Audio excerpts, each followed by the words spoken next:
UHL Live, the Sodomy Brothers are giving new meaning to the phrase, the land down under. Also, we got an interview with Wardow. You don't want to miss that. Dick Resideux is on assignment in Australia, so we'll be bringing you all that's needed. Shibbity sham.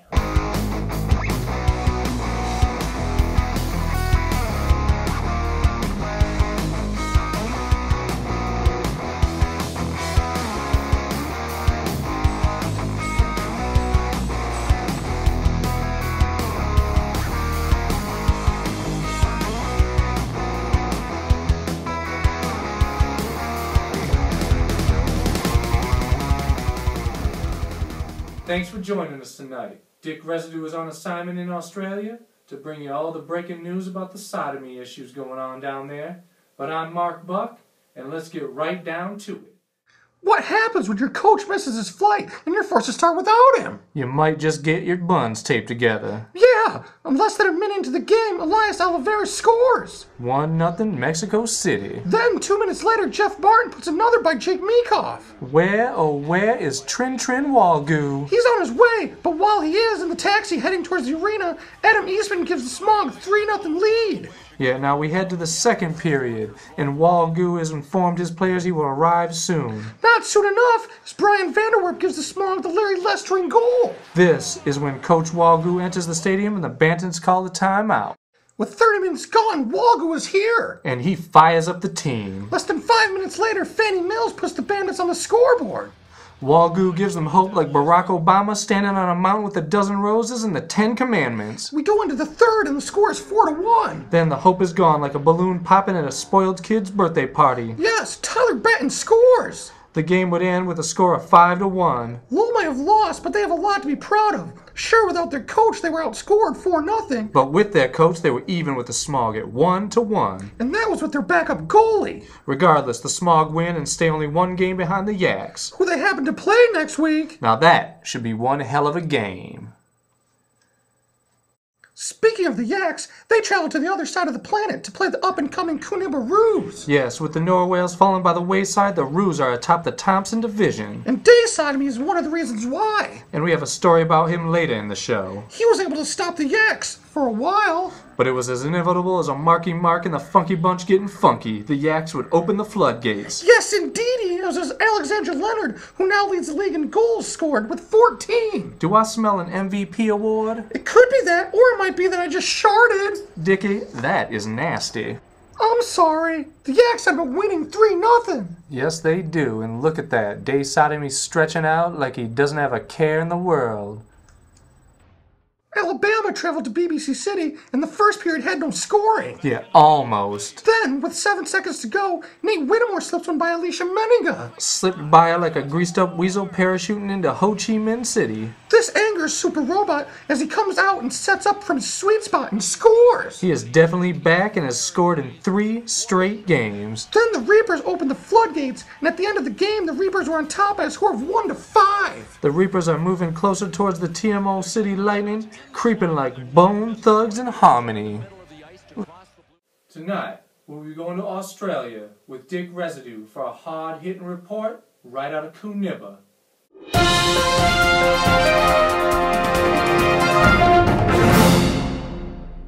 Thank you, Mark. I'm in Koonibba, Australia, where reports are surfacing about around-the-clock incidents of people being sodomized. I caught up with one of the 23 victims outside his favorite watering hole where the supposed incidents occurred. Me and my mates had just got done watching the match between the Roos and the Snipers, and we went down to our favourite boozer, Dundee's. After about 10 pints of amber fluid, I had to hit the loo for a piss. That is when the poof got me. Bend over, human. He took down my strides and went to work on me bum. It was awful. All fingers are pointing to 2 UHL players, day and night sodomy. In a statement from their lawyers, they're denying this incident. We find it highly slanderous that our clients are being accused of such a heinous crime. The simple fact is that they are being accused because of their last name, which happens to be sodomy. Our clients are completely innocent. In stark contrast to the lawyer's statements, former teammate Wardow had this to say when I asked him about the case. Of course they did it. That is what I program them to do. Sodomy strikes fear in the hearts of humans. At least forced sodomy. They do their job well. Well, how do we know you're telling the truth? I mean, the Sodomy Brothers left your team and went to Koonibba. I don't have to lie. There is no point. People lie because they fear the consequences. There's nothing I fear. Those two are programmed to lie, and that is exactly what they are doing. It's hard to argue with that, but still the Sodomy Brothers teammates have rallied around their comrades. Yeah, they're always whipping around the locker room joking about sodomizing us in the ice bath or something, but I don't think they'd ever really do it. If they were out there buggering blokes in their shifts, I'd be the first to know. Go Roos! Indeed, the Koonibba Roos are enjoying their best season to date, and one of the victims had this to say. Well, if it was one of the Sodomy Brothers who did this to me, then maybe I'm a good luck charm. I mean, the team is doing stellar this season, and in that case, I'd like to let them give me a double dose of it, if it means they will make it to the Gala Ball Cup Finals and win. That gives new meaning to the phrase, taking one for the team. From Koonibba, Australia, I'm Dick Residue. Back to you, Mark. Thanks, Dick. My ass hurts just from listening to that story.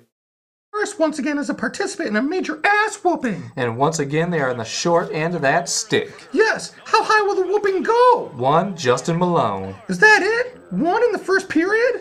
Oh no, it gets much worse, like a Sandra Bullock sequel to Miss Congeniality. Giles Heffron with goal number 2. Soon after, we get number 3 from Zdenek Javerick. 4 from Jesse Krozik. 5 from Jesse Mendez. How many Jessies are there? I don't know, but I know there's an Uncle Jesse. 6 comes courtesy of Holly Ross. Yep, and now we move into the third. I bet the artists wish there were only 2 periods in hockey. Uh-huh. I would too, because Justin Malone, he does it again. And goal number 8 comes from Brett Muller. That's right. Now, that is it. 8-0, and Donald Brandon was looking like his goalie of the year self. New York versus Moscow. This game was as sloppy as a Kirstie Alley fart in a castor oil-filled swimming pool. Yes, Mark, this game had 50 play stoppages, 53 face-off. This game was so long they had to give the physics engine extra batteries. There were also a lot of hits. And some bad blood. The film crew ran out of film as this game lasted more than 40 minutes.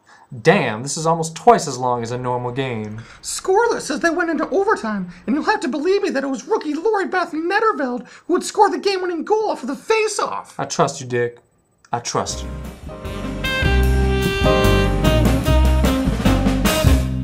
Tonight's guest is Wardow, the robot leader of the TMO and captain of the TMO Lightning hockey team. Wardow, good to meet you. It is my pleasure. You've been being dubbed like the most feared robot in all of sports. But to me, you seem nothing but nice. Well, when you try to exterminate half of the human race, you sometimes get a bad rap. Well, I'll say, I mean, back in 1999, Wardow and his robot army attempted to kill half of the human race. Why would one do that? It is actually quite simple, Dick. When your home has roaches, you do your best, your very best to get rid of them, right? Of course. Well, humans are comparable to the roaches of the universe. Like roaches, the human race multiplies and pollutes every environment they can get their hands on. Look what they have done to Earth. They have raped it of their resources, polluted its seas, sullied its air, and even its space. I did not want them to destroy my home. I had to stop them. Well, don't you think genocide is just a little bit harsh? I thought I was being kind. Most exterminators go after the entire brood. I was going to let half of them live. Well, but a lot of innocent people died. Dick, finding an innocent human is like finding a 4-leaf clover that is purple with a leprechaun attached to it. Besides, do humans care when they slaughter innocent animals for food? Or even for the silliest things like maybe even a sport? Well, humans have a soul. They think and they feel. Other beings don't. This is the flaw of the human. They think they are so special. They believe in this divine right. So you don't believe in a God, then? As in an almighty creator? Sure. If I believed I was created by a god, that would mean a human is my god. As the first robot was created by a creature made of flesh and of blood, that would also mean that I'm greater than the god that created me. So, to answer your question, Dick, no, I do not believe in a god. Wow. On that somber note, I guess we'll conclude this interview. Wardow, thank you for coming here tonight. Now we come to a new segment we like to call Heads of the Week. 12-gauge double-barreled Remington. Listen up. Yeah. This sweet baby was made in Grand Rapids, Michigan. You got that?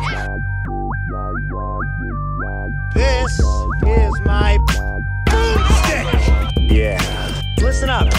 See this? Boomstick. Yeah. Listen up. This sweet baby was made in Grand Rapids, Michigan. Boomstick. Yeah. Listen up. Yeah. See this? Boomstick. This sweet baby was made in Grand Rapids, Michigan.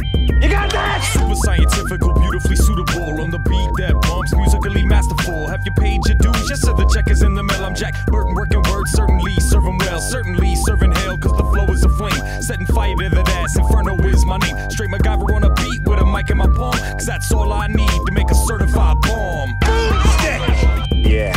Listen up. See this? Boomstick! Yeah. Listen up. This sweet baby was made in Grand Rapids, Michigan. Boomstick! Yeah. Listen up. Yeah. See this? Boomstick! This sweet baby was made in Grand Rapids, Michigan.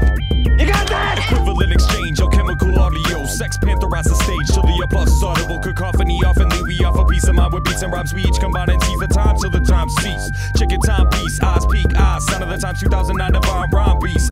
Well, that's it for us tonight. Dick Resideux will be back next week with me. But for now, we'd like to thank you for joining us. And, well, it's time to go. That's good. Stop recording. Yeah.